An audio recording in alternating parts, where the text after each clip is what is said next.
welcome to the Design Careers Show. So we have with us Devashi Chakravarti, who is the founder of Design Careers and who also happens to have a gold medal in architecture from University College of London and with a Commonwealth scholarship. She had a career in designing smart cities and now has a career in designing smart citizens. So Devashi, who are your design career students? First of all, I want to thank you, Mervyn.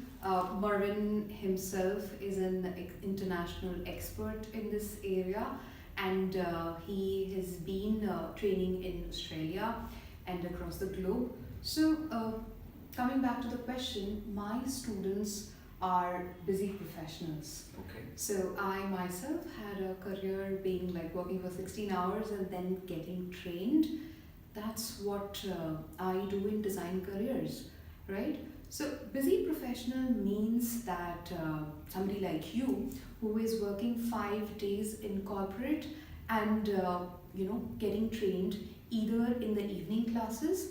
So we have our classes starting from 8 a.m. in the morning till 8:30 p.m. during the weekdays, or you're coming to us over the weekend, parking yourselves throughout the day from 8 a.m. in the morning till around 6 p.m. and really getting value out of our sessions. And having said that, we have our students coming from distant places like Rewari, from West Delhi, from Noida. What they do is very interesting. They have blended sessions. Now, blended sessions are where you are coming here according to your availability. You're parking yourself for the entire day, giving mock, doing speaking practice, doing writing corrections, or the regular classrooms. And during the day when you are away from us, you are taking online sessions for writing feedback and on speaking. So this format is applicable to people who are coming to us. So my students are typically busy professionals, and they are smart professionals too. Okay. And we hear that you've created quite a stir, especially in Gurgaon. What is the design careers methodology? Okay, great to know that. I have been trained in global processes, working in a Fortune 400 company and being really fortunate to be trained by people who are professionals amongst the top 10 professionals in the world. The methodology I learned is about strategic planning. So I did strategic planning for cities, and then the same thing I apply on the IELTS training. Now IELTS is not a PhD, it's a game, right? So if you are good in English, doesn't mean you'll score good in IELTS. And we had instances that people would come to us with 6.5. Now, why they didn't score 7? The way I put it is that it's about something called a blind spot. Now, it's something that you don't know and you played the game.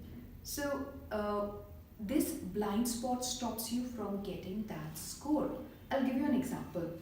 Let's say in an essay where you are talking about medical treatment. Let's say, what do you think, whether treatment is more important or faith in God? So typically students will write using the word doctor, doctor, doctor, doctor multiple times.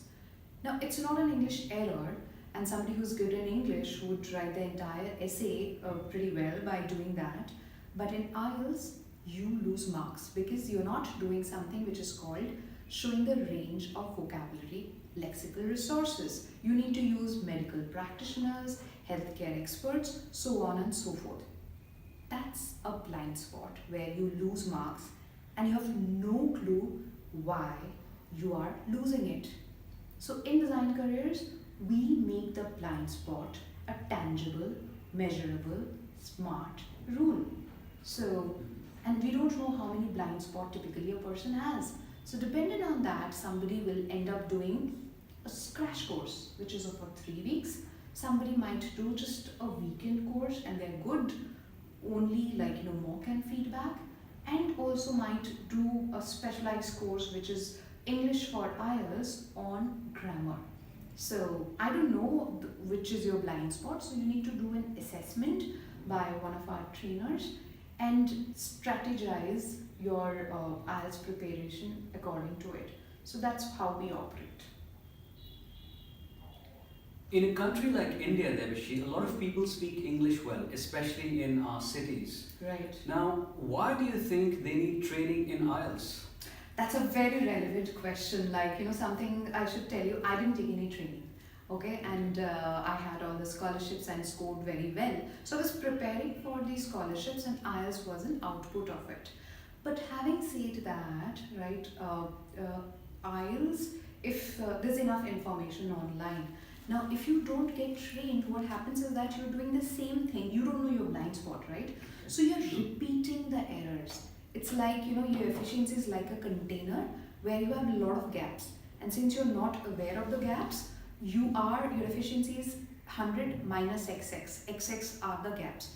And it will remain same until and unless it's identified and it's being taken care of. That's why you need training. There's there's no other reason for that. Mhm. So if you're speaking good English doesn't mean your score in IELTS is going to be high. You need to know your blind spot and you need to get trained out of on it. As simple as that. Right, that'll be all. And thank you so much for your time, Devashi. And we will see you all in Canada, Australia. Okay, I guess that was helpful. Thank you so much. Thank you.